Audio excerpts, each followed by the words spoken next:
Let's recap a little bit. We've looked at all the carcasses, we've looked at all the boxed beef out of those carcasses. Let me rank a few things for you and talk about each one of them a little bit.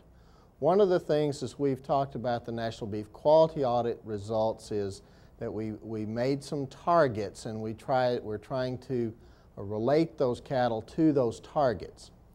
And we got those targets by identifying having different segments of the industry identify their needs and wants for our product, beef. And one of the things as we got into that was that they'd like to have cattle right now that had about 68.5% red meat yield, about 16.5% fat, and about 15% bone. And that would be kind of the average of what would work for most parts of the industry. So let's rank these cattle at least on red meat yield. And again, remember that that includes a 1/4 inch of fat over those cuts that have a 1/4 inch of fat. Some of them are down to 0, and also about 20% fat in the trimming, so we'd have 80-20 trimmings.